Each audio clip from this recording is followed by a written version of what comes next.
বন্ধুরা, গত 22শে মে 2024 পশ্চিমবঙ্গের ইতিহাসে আবারও একটি অন্ধকারময় দিন, যেদিন কলকাতা হাইকোর্টের মাননীয় বিচারপতি তপব্রত চক্রবর্তী এবং মাননীয় বিচারপতি রাজাশেখর মান্থার ডিভিশন বেঞ্চের নির্দেশে প্রায় 5 লক্ষ ওবিসি শংসাপত্র বাতিল বলে ঘোষণা করা হয়। বন্ধুরা, এই নিয়ে সংবাদ মাধ্যমে একরকম দেখানো হচ্ছে, তো সোশ্যাল মিডিয়ায় আরেক রকম কথা বলা হচ্ছে। কোনটা ঠিক কোনটা ভুল এবং এর পিছনে কি উদ্দেশ্য আছে, আজ আমরা সমস্ত সত্য খুঁজে বার করার চেষ্টা করব। বন্ধুরা, কারা এই ওবিসি সম্প্রদায়ভুক্ত ছিল, কেন তাদের এই সংরক্ষণ দেওয়া হয়েছিল এবং কোন কোন ওবিসি শংসাপত্রগুলি বাতিল হলো বা কোনগুলি এখনো বজায় থাকলো এবং এর ফলে সমাজে কি কি প্রভাব পড়বে, সবকিছুই আজকের ভিডিওতে বিস্তারিতভাবে আলোচনা করব।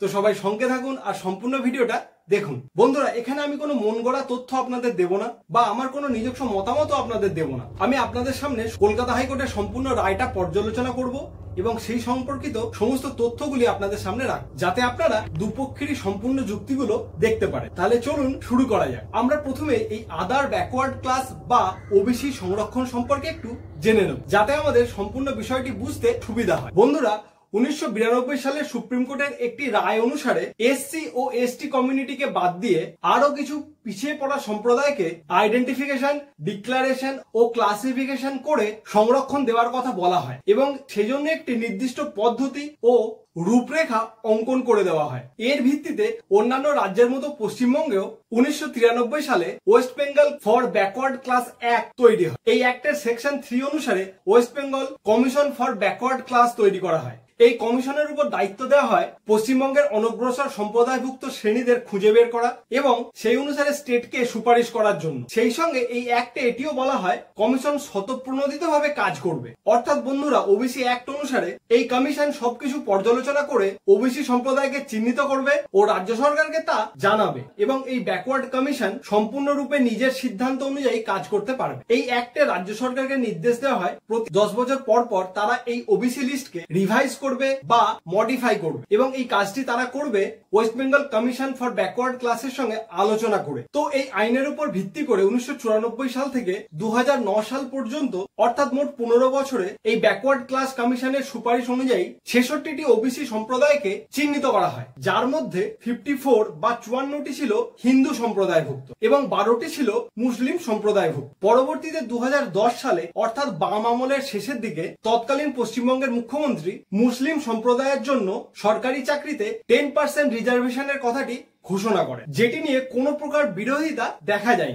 রায় আপনারা এগুলি দেখতে পাচ্ছেন। পরবর্তীতে ঠিক 6 মাস পরে 24শে সেপ্টেম্বর 2010 এই রাজ্যের ব্যাকওয়ার্ড ক্লাস ওয়েলফেয়ার ডিপার্টমেন্টের তরফ থেকে ওবিসি সম্প্রদায়কে দুটি সাব ক্যাটাগরিতে ভাগ করা হয়, ওবিসি এ এবং ওবিসি বি। সেই সঙ্গে আরো 42টি সম্প্রদায়কে ওবিসি এ অন্তর্ভুক্ত করা হয়, যার মধ্যে 41টি ছিল মুসলিম সম্প্রদায়ভুক্ত এবং একটি ছিল হিন্দু সম্প্রদায়ভুক্ত। অর্থাৎ মোট 108টি ওবিসি সম্প্রদায়ের মধ্যে 56টি সম্প্রদায় ওবিসি এ হয় এবং 52টি সম্প্রদায় ওবিসি বি হিসাবে চিহ্নিত করা। তো বন্ধুরা, এই ছিল অন্যান্য পিছিয়ে পড়া সম্প্রদায়ের বিষয়টি।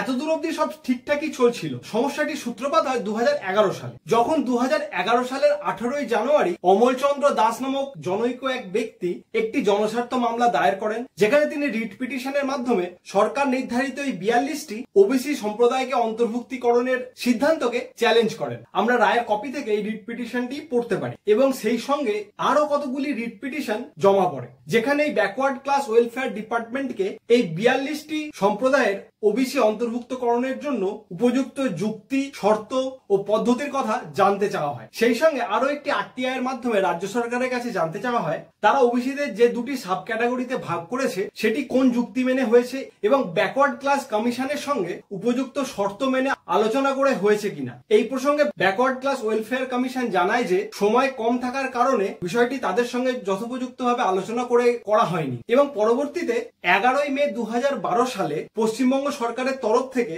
আরো 35টি সম্প্রদায়কে ওবিসি এ অন্তর্ভুক্ত করা হয়, যার মধ্যে 34টি ছিল মুসলিম সম্প্রদায়ভুক্ত। এর বিরুদ্ধে আবার একটি রিট পিটিশন আদালতে ফাইল হয়, যেটি এই 35টি সম্প্রদায়কে ওবিসি এ অন্তর্ভুক্তকরণের সিদ্ধান্তকে চ্যালেঞ্জ জানায়। অর্থাৎ বন্ধুরা, বুঝতেই পারছেন বিষয়টি নিয়ে একটি দীর্ঘদিন ধরে জটিলতা চলতেই থাকে। ব্যাপারটি আরো জটিল হয় যখন 25শে মার্চ 2013 সালে পশ্চিমবঙ্গ সরকারের তরফ থেকে একটি নতুন West Bengal backward class act 2012 লাগু করা হয়। এই অ্যাক্ট অনুসারে ওবিসি এ কে বলা হয় মোর ব্যাকওয়ার্ড এবং ওবিসি বি কে বলা হয় ব্যাকওয়ার্ড ক্লাস। পূর্বের মতো এখানে 77টি সম্প্রদায়কে ওবিসি এ অন্তর্ভুক্ত করা হয়। সেই সঙ্গে একটি 100 পয়েন্ট রোস্টার তৈরি করে সমস্ত সরকারি চাকরির নিয়োগ সহ অন্যান্য ক্ষেত্রে এই সংরক্ষণ কার্যকরী করা হয়। এর প্রতিবাদেও 2013 সালে অপর একটি রিট পিটিশন ফাইল হয়। সেই সঙ্গে একটি এনজিওর তরফ থেকে নিয়োগ না হওয়া এবং হিউম্যান রাইটস এর উপর ভিত্তি করে 2020 সালে কলকাতা হাইকোর্টের সিঙ্গেল বেঞ্চে এই সংরক্ষণ আইন 2012 প্রতিবাদে অপর একটি রিট পিটিশন ফাইল করা হয়। তো বন্ধুরা, এইভাবে বিষয়টি ক্রমশ জটিল থেকে জটিলতর দিকে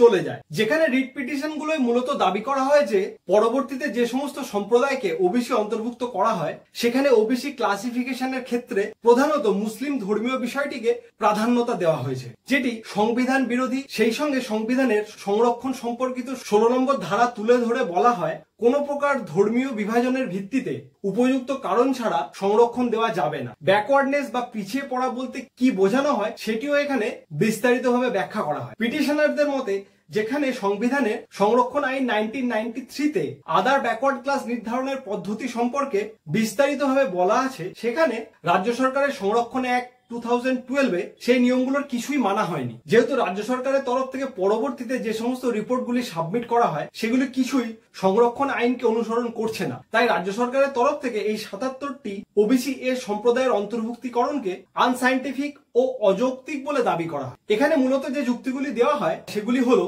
রাজ্য সরকারের সংরক্ষণ আইন 2012-তে ওবিসি সম্প্রদায় চিহ্নিতকরণের ক্ষেত্রে রাজ্য ব্যাকওয়ার্ড ক্লাস কমিশনের ভূমিকাকে অনেকটাই লঘু করে দেওয়া হয়েছে, যেটি সুপ্রিম কোর্টের নির্দেশকে লঙ্ঘন করছে। যেখানে সুপ্রিম কোর্ট নির্দিষ্টভাবে বলছে যে অনগ্রসর শ্রেণী নির্ধারণের ক্ষেত্রে ব্যাকওয়ার্ড ক্লাস কমিশন সম্পূর্ণরূপে নির্দিষ্ট গাইডলাইন মেনে এবং গ্রহণযোগ্য সাইন্টিফিক উপায়ে তা শনাক্ত করবে। সেখানে রাজ্য সরকারি ব্যাকওয়ার্ড ক্লাস কমিশন এরূপ কোনো গ্রহণযোগ্য সাইন্টিফিক কারণ আদালতের সামনে দেখাতে পারেনি। অনগ্রসর শ্রেণী কমিশনের তরফ থেকে আদালতে যে এফিডেভিট সাবমিট করা হয় তাতে দেখা যায় যে পশ্চিমবঙ্গের সম্পূর্ণ পপুলেশনের মাত্র 5% পপুলেশনের উপর সার্ভে করেই এই 77টি ওবিসি এ সম্প্রদায়ের লিস্ট তৈরি করা হয়েছে। যেখানে সুপ্রিম কোর্টের সংরক্ষণ আইনে স্পষ্টভাবে বলা আছে যে সংরক্ষণ নির্ধারণের ক্ষেত্রে সম্পূর্ণ পপুলেশনকেই বিবেচনা করতে হবে। আপনারা দেখতে পাচ্ছেন এর পদ্ধতি সম্পর্কে সুপ্রিম কোর্টের অর্ডারে বলা আছে যে এক্ষেত্রে কমিশন একটি পাবলিক হিয়ারিং করবে, সেটি কোনো সংবাদপত্রের মাধ্যমে বা কোনো পাবলিক নোটিশ পাবলিকেশনের মাধ্যমেও করতে হবে। যেখানে ব্যাকওয়ার্ড ক্লাস কমিশন এরূপ কোনো পাবলিক হিয়ারিং বা পাবলিক নোটিশের তথ্য আদালতের সামনে দেখাতে পারেনি এবং তাদের ওয়েবসাইটেও এই সম্পর্কিত কোনো ইনফরমেশন নেই। এছাড়াও রায় আরো উল্লেখ করা হয় যে ব্যাকওয়ার্ড ক্লাস কমিশন সম্পূর্ণরূপে রাজনৈতিকভাবে প্রভাবিত হয়ে এবং সরকারের নির্দেশ মেনে কাজ করেছে, তাই এখানে সংবিধানের সংরক্ষণ আইনের আর্টিকেল 16 ভায়োলেট হয়েছে। এছাড়াও উল্লেখ করা হয় যে কোন একটি সম্প্রদায় ওবিসি সম্প্রদায়ভুক্ত করতে হলে সুপ্রিম কোর্ট নির্দেশিত অসংখ্য নিয়মকে খতিয়ে দেখতে হয়, যেখানে স্টেট ব্যাকওয়ার্ড ক্লাস কমিশন এবং রাজ্য সরকার সম্পূর্ণরূপে একটি বিশেষ সম্প্রদায়কে ওবিসি হিসাবে চিহ্নিত করেছে এবং তাদেরকেই সুবিধা দিয়েছে, যেটি সুপ্রিম কোর্টের সংরক্ষণ আইন 1993 এর ভায়োলেশন হিসাবে দেখা হয়। এখানে আমি সম্পূর্ণরূপে আদালতের বক্তব্যগুলি আপনাদের সামনে তুলে ধরলাম। এইরকমই অসংখ্য অসঙ্গতির কথা রিট পিটিশনের মাধ্যমে আদালতে তুলে ধরা হয়, যেখানে রাজ্য সরকারের তরফ থেকে সুপ্রিম কোর্টের সংরক্ষণ আইন 1993 এর বেশ কিছু বিষয়ের উপর যুক্তি দেওয়া হয় এবং শুধুমাত্র বিশেষ এক প্রকার ধর্মের উপর ভিত্তি করে ওবিসি বিভাজনের এই অভিযোগের বিরোধিতা করা হয়। দুপক্ষের সমস্ত যুক্তিতর্ক শুনে আদালতের তরফ থেকে বলা হয় কোন সম্প্রদায়কে ওবিসি বলা হবে শুধুমাত্র সেটি কোনো জাতির ভিত্তিতে নয়, এটি নির্ভর করবে বেশ কিছু নির্দিষ্ট সাইন্টিফিক এবং আইডেন্টিক্যাল তথ্যের উপর ভিত্তি করে, যারা পরবর্তীতে সংরক্ষণের সুবিধা পাবে এবং কর্মে নিযুক্ত হবে। সেই সঙ্গে এই নির্বাচনটি করতে হবে সম্পূর্ণ পপুলেশনের উপর ভিত্তি করে, যেখানে রাজ্য সরকার বা ব্যাকওয়ার্ড ক্লাস কমিশনের দেওয়া যুক্তিগুলি সংরক্ষণ আইন 1993 এর এই সমস্ত বিষয়গুলিকে প্রমাণ করতে পারছে না। অবশেষে দীর্ঘ 14 বছরের যুক্তিতর্ক শেষে কলকাতা হাইকোর্টের মাননীয় বিচারপতি তপব্রত চক্রবর্তী এবং মাননীয় বিচারপতি রাজাশেখর মান্থার ডিভিশন বেঞ্চ গত 22 মে ঐতিহাসিক রায়দান করেন, যেখানে বলা হয় 2010 সালের পূর্ব পর্যন্ত যে 66টি সম্প্রদায়কে ওবিসি তালিকাভুক্ত করা হয় সেই তালিকাটি অপরিবর্তিত থাকবে, কিন্তু পরবর্তীতে যে 42টি ও 35টি সম্প্রদায়কে ওবিসি তালিকাভুক্ত করা হয় তা বেআইনি এবং সেই সমস্ত শংসাপত্রগুলিকে বাতিল বলে ঘোষণা করা হয়। এখানে এটিও স্পষ্ট করে বলা হয় যে এই ৭৭টি ওবিসি তালিকাভুক্ত হয়ে যে সমস্ত নাগরিকরা সরকারি চাকরি সহ অন্যান্য ক্ষেত্রে সংরক্ষণের সুবিধা পেয়েছেন এবং অলরেডি চাকরি করছেন তা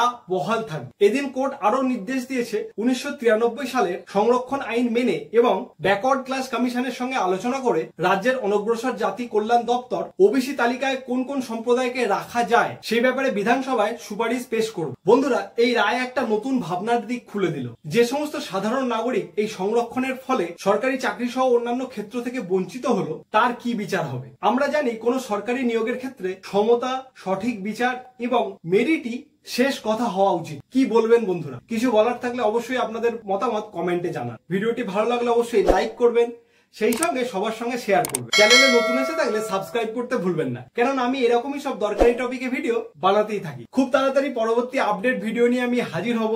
সবাই ভালো থাকবেন। Take care.